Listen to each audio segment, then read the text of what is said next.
Hello everyone. How's your day? I hope you all are doing absolutely fine. Today, we've got some wild stories that will leave you shaking your head and saying, how could they let this happen? From disastrous decisions to unexpected chaos. These tales from our /malicious compliance are something you don't want to miss. Let's dive right in. Terrible manager collapses an entire department. I worked in an accounting department at a small business. My boss, Gary, was great and gave us lots of autonomy to get everything done. It was a small business, and over the years, as is common in small businesses, I picked up a number of duties that weren't strictly in my job description but were pretty important. We also had a number of processes that were not well documented, but we were understaffed and not able to make any real changes. Things overall were pretty good, though, and our work flowed well, and everyone was happy. Not everyone, though. Gary's boss, Carl, recently had taken over as president of the company and wanted to slash costs. Gary was one of the highest paid employees, and Carl tried to get him to take a pay cut or a cut in hours. When Gary refused, Carl fired him and shortly replaced him with Matt, who was much less experienced and much less qualified. Around this time, I used my leverage with Carl to get a solid raise. I knew Carl would be looking to replace me soon like he did Gary, but I was too essential to lose without Gary there either. I figured I had about 6 months, which lined up with about when I was planning to move out of state anyway. So, knowing that when I did leave, my coworkers would be stuck picking up the slack of my job, particularly all the ancillary stuff I had picked up that was not documented at all, I started writing a detailed manual for my own job when I had time here and there. I didn't really care for Matt or Carl, but I figured it would save my coworkers a lot of stress. Matt was a poor accountant and a worse manager. He was an awful micromanager with no concept of the bigger picture. Pretty quickly, he noticed that I was spending time doing all these other duties not in my JD. He told me I was only to work on projects he assigned me directly. I tried to point out all the things that would not get done if I didn't do that. He was having none of it and told me not to worry about it, as it wasn't my job. Sure thing, boss. I stopped doing anything except what he told me to do. And the department started falling apart. Customer emails went unanswered. Software stopped working with no one to support it. Files weren't organized, etc. I normally took care of these and 100 other things, but Matt was pretty clear I'm not to do any of it. I also stopped working on my manual. After a few months of this, but sooner than I expected, I was laid off by Carl and Matt for budgetary reasons. Of course, they listed my job on Indeed that same day for a laughably low salary. I was given no warning, just sat down for a meeting with the two and walked out the door. Matt didn't allow me to take anything from my desk, access my computer, or say my goodbyes to my coworkers. He was also very clear I was not to retain any company documents or information. Sure thing, boss. So I left, and I heard from coworkers still there that over the next few weeks, things took an even worse nosedive. They weren't able to fill my job, and nobody could cover most of my actual job duties or any of my ancillary duties. By this point, vendors weren't being paid, and payroll wasn't going out on time. And then I got the call. Matt found the file I had left in a conspicuous spot on the network drive. _______ job manual and processes zip. It was encrypted. What's in it? Oh, just a draft of all my job duties and everything I was responsible for that I worked on during downtime. Why was it even encrypted? Well, it had a bunch of confidential data and passwords in it, boss. What's the password? Sorry, boss, I don't know. I didn't retain it after leaving. But it's in my files. In reality, since it wasn't finished, the manual wasn't going to be some panacea for all the company's problems, but I had padded it with a lot of images, so I imagine the file size was pretty attractive. And the password was indeed in my files. If Matt cared to look, he'd find an unlabeled sticky note with a nondescript string of letters and numbers in a random folder in one of my 24 filing cabinets. As an epilogue, about 3 months after I talked to Matt, Carl fired him after discovering what a disaster the department had become. My coworkers both left around the same time for better opportunities. Carl's still been unable to fill any of these jobs after almost 18 months, so the entire accounting department is staffed by contractors and consultants, who I am sure are costing the company a fortune. I hear the board is looking for a change in company presidents. Imagine working hard, handling more than your fair share of responsibilities, only for a clueless manager to come in and wreck everything. This story is a perfect example of how poor leadership can dismantle an entire department. Instead of appreciating a proactive and essential employee, Matt decided to micromanage and undervalue their contributions. The result? Total chaos. From unpaid vendors to payroll disasters, the department fell apart without its backbone. Sometimes bad management gets exactly what it deserves. Matt was fired and Carl might be next. Let this be a lesson in treating your team right, or risk losing everything. Hospital expansion causes parking problems. Back in the 90s, I worked at the family engine shop downtown. It was an L-shaped building with a back lot that was separated from the street by a brick wall topped with a wrought iron fence. The only access to it was through the shop. On the other side of the building, we had a 20-spot lot that was completely open. The shop was about 3 small blocks from the local hospital.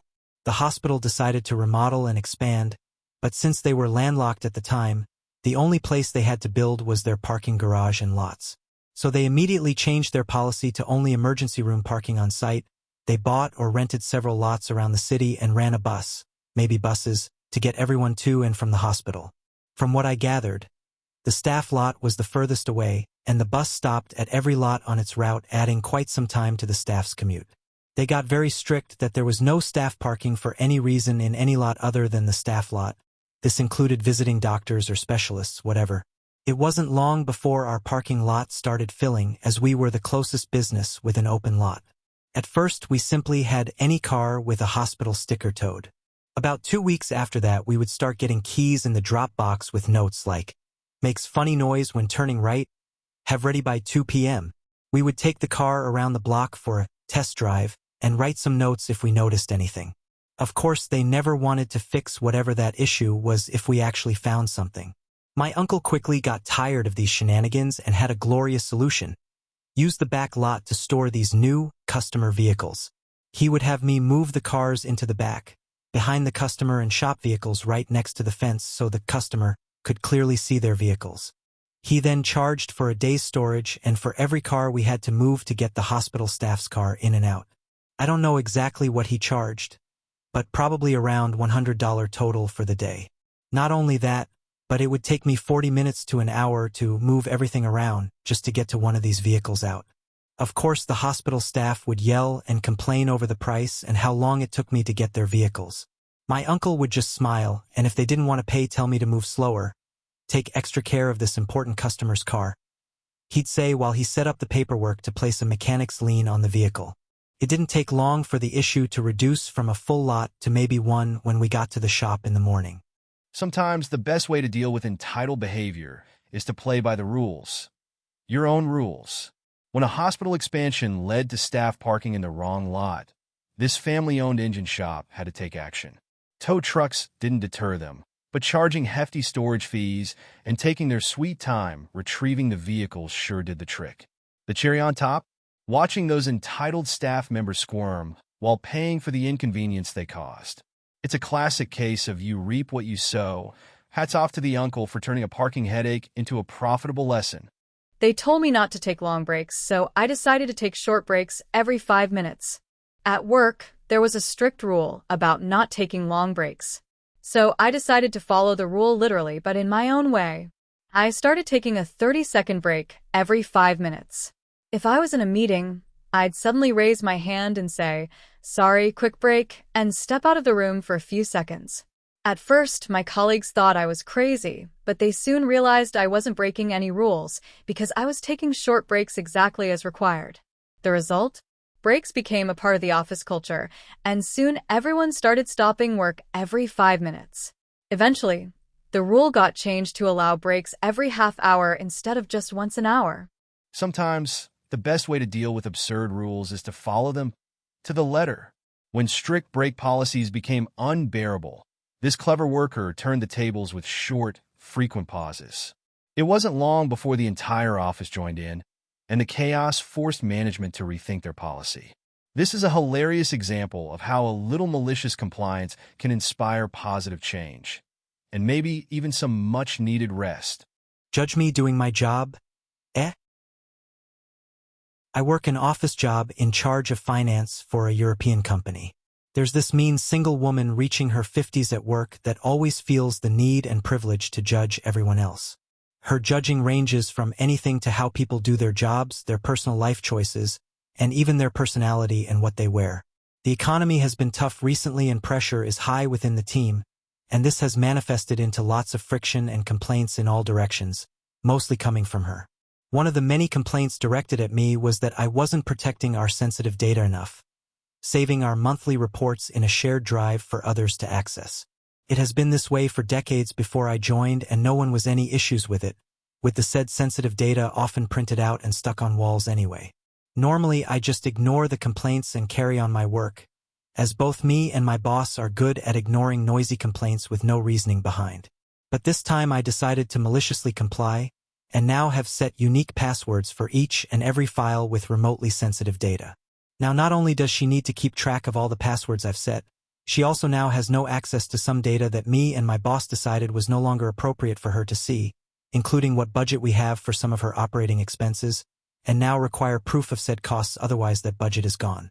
TLDR, passive-aggressive bully at work questioned how everyone does their job, so I did mine and blocked her access. Nothing's more satisfying than giving a workplace bully a taste of their own medicine. When a self-righteous coworker made baseless complaints about data security, this clever employee decided to tighten things up, just as she wanted. By locking sensitive files behind unique passwords and restricting her access, the complainer found herself tangled in her own web. It's a perfect example of how a little malicious compliance can expose hypocrisy and turn a frustrating situation into a well-deserved victory. That's it for today's stories. If you enjoyed these tales of malicious compliance and karma, make sure to hit that subscribe button and share your thoughts in the comments below. Have you ever witnessed or pulled off a clever act of compliance yourself? I'd love to hear about it. Thanks for watching, and as always, stay fine.